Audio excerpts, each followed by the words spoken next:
Hello everyone and welcome. My name is Mukund Saivarun and today we are going to dive into one of the most essential components in modern Android development, the recycler view.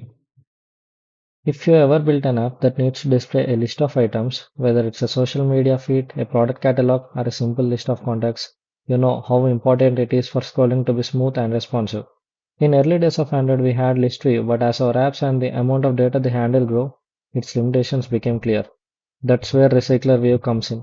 It is the most modern, flexible, and high-performance successor to ListViews, specifically engineered to handle large and dynamic datasets with incredible efficiency. So why RecyclerView? What makes RecyclerView the go-to choice? Let's break down its key advantages. First, high performance. RecyclerView is highly optimized for smooth scrolling even when you have lists with thousands of items. This means no more jank or lag, which is critical for a great user experience.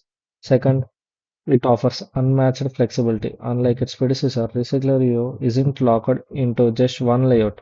You can easily implement vertical list, horizontal list, grids, or even staggered grids just by changing a single component. The key difference from ListView is how it enforces best practices. It forces the developer to use something called the ViewHolder pattern. We'll look at this in more detail soon, but it's a crucial performance optimization. The core concept of recycler view is now for the secret sauce behind the recycler view performance, the concept of view recycling. Imagine you are building a list with 1,000 items. A naive approach would be to create 1,000 view objects in memory. This is incredibly inefficient and would quickly crash your app. Recycler view is much smarter. It only creates enough view objects to fill the screen, plus a few extra. As a view scrolls off the screen, it isn't destroyed. Instead, as you can see here, the view scrolls up and enters a view pool. The pool is just a collection of views, and the view is then reused and bound with the new data. The process of reusing existing views instead of creating new ones saves massive amounts of CPU time and memory. So we can see here we can see how recycler view works internally. Let's visualize this recycler process more technically with this diagram. It all starts when the user scrolls. As an item moves off the top of screen, it becomes a scrap view. Think of this as a temporary holding area. From there, it moves into main recycle view pool, where it's now considered a dirty view, meaning it's free to be reused for completely new data. As new item needs to appear at the bottom of the screen, the recycler view checks this pool, it grabs a recycled view and begins the process of binding the new view. This is where the adapter populates the recycled view with new data. The view is now ready and appears at the bottom of the list. Let's dive into the architecture, the three pillars of recycle view. To make all of this happen, recycler view architecture relies on three main components working together. First, we have the adapter. This acts as the bridge between your data source, like a list of objects, and the recycler view itself. Its job is to create views and bind data to them. Second is the layout manager. This is the architect. It's responsible for positioning the items on the screen. Do you want a vertical list? Use a linear layout manager. Want a grid? Use a grid layout manager. And third one is the view holder. This is a simple container object that holds the references to the views for a single item list, like a text view or an image view. It's the key to the performance optimization we mentioned earlier.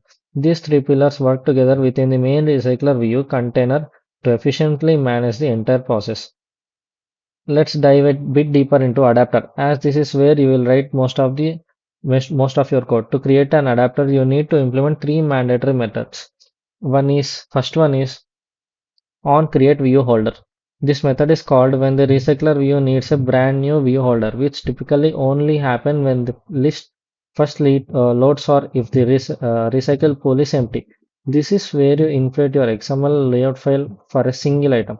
Second is on bind view holder. This is the workhorse. It's called every time a view needs to display data. Here you get the data for a specific position and use it to update the contents of the view holder's views. Finally, get item count. This one is simple. It just returns the total number of items in your dataset. This tells the recycler view how long the list is so it can manage scrolling properly. So what does a view holder actually look like? Here's a basic example in Kotlin. A view holder class holds direct references to the views within a single list item. As you can see in the constructor, we find the text view and image view by their ID using find view by ID. The critical point is that this find view by ID call happens only once per view holder instance. By catching these views, we avoid to having to do this expensive lookup every single time an item scrolls onto the screen, which dramatically reduces performance bottlenecks. After that, uh, once your layouts are ready, you have to choose a layout manager. The three most common are linear layout manager. For a standard vertical or horizontal layout list, this is the most common. Grid layout manager for displaying items in grid like a photo gallery. And staggered grid layout manager for a Pinterest style layout where items can have different heights or width. Next, coming on to the conclusion. So where is this used in the real world? Everywhere RecyclerView is the foundation for almost any modern Android app that displays lists. So you see it in social media fields handling infinite scrolling, in e-commerce catalogs displaying product grids, and even in simple setting screens. Coming to the key takeaways performance flexibility. So to wrap up, the key takeaways is that power of RecyclerView lies in its performance and flexibility. This is achieved through its brilliant view recycling mechanism and its clean separation of components. As you get more comfortable, you can explore advanced topics like diffutil, which helps you efficiently calculate updates to your list and provide beautiful default animations. You can also import multiple view types in a single list for things like headers or ads. Mastering RecyclerView is truly a vital step towards becoming a professional Android developer. Now let's move into implementation part. Okay. We will implement this in three simple steps. First, we'll set up our XML layouts. Second, we'll create a magic component called an adapter. And finally, we'll connect everything in our main activity. First, item list.xml. Alright, the first thing we need to define is what a single line or list look like. For that we have our list item list.xml file. Here I am using a card view as the root element. This gives us that nice clean look with rounded corners and subtle shadow. Inside the card we have a linear layout that holds our content, which is a simple example is just a single text view. This is the most important part here is the ID. Android ID @ID text view. Remember this ID because we are going to need it later in our Kotlin code to place our data into the text view. Now, next we have the main secret layout activity main.xml. This one is super simple. It just contains one thing, this recycler view widget itself. We give it an ID recycler view and sets its width and height to match parent.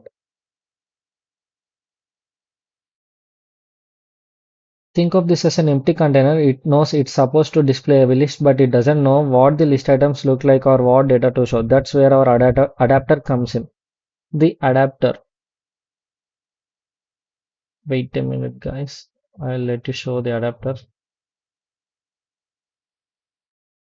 The adapter is the brain of this operations. It acts as a bridge between our data source, in our case, a simple list of strings, and the recycler view. Let's break it down. First, our class. My adapter takes our list of strings as its constructor and extends recycler view adapter. Inside, we have a very important inner class called ViewHolder. The ViewHolder job is to hold on to the views of a single list item. You see this line? It finds our text view from itemlist.xml and holds a reference to it. This is a huge performance boost because Android can reuse these view holder objects as you scroll instead of constantly creating new views and finding IDs. Now there are three functions we must override. On create view holder. This is the first function. Uh, this method is called when the recycler view needs to create a brand new row. All we do here is use layout inflator to turn our item list file into an actual view, and then we pass that view into our view holder. And second one is onBind view holder. This is the second method. we connect or bind our data to the view. This method gives us the holder for a specific row or the position of the data. The logic is simple. We get the string from our items list at that position and we set it as the text for the holder's text view. And third one is get item count. And finally, get item count. The recycler view needs to know how many items are in our list so it knows when to stop scrolling. We simply return the size of our items list, and that's it for the adapter. Connecting everything is done in main activity.kt. Okay, we have our layouts and our adapter. The final step is to bring them all together in main activity.kt. This is where we tell our recycler view container what to display and how to display. Inside the onCreate method, we do four things. First, we get a reference to our recycler view from the layout using find view by ID. And second, we create our data. For this demo, I just created a simple list of 25 strings in real app. This data would probably come from an API or local databases. I created 25 simple strings. Third one is, this is crucial, we set a layout manager and which arranges them in a standard vertical list. You could also use grid layout manager if you wanted a grid. And the final step, we create an instance of our adapter passing in our list of data and set it as the adapter for our recycler view. That's it. Once this line runs, the recycler view will ask the adapter for the item count and then it will start calling on create view holder and on bind view holder to create and populate the rows needed to fill the screen. The Android manifest.xml file is already set up to make our main activity the launch screen of the app, so we don't need to change anything here. Uh, I will run the application and show you. There you have it. A fully functional smooth scrolling list but built with a recycler view. Let's do a super quick recap. First, we created two XML files, one for the main screen container, activity main.xml, and one for individual list item list.xml. Second, we build the adapter, myadapter.kt, which creates the views for each item and binds our data to them. And third, we connected everything on our main activity by setting the layout manager and adapter. I hope this tutorial helped you understand the fundamentals of recycler view. If you have any questions, drop them in the comments below. Thank you for watching and happy coding.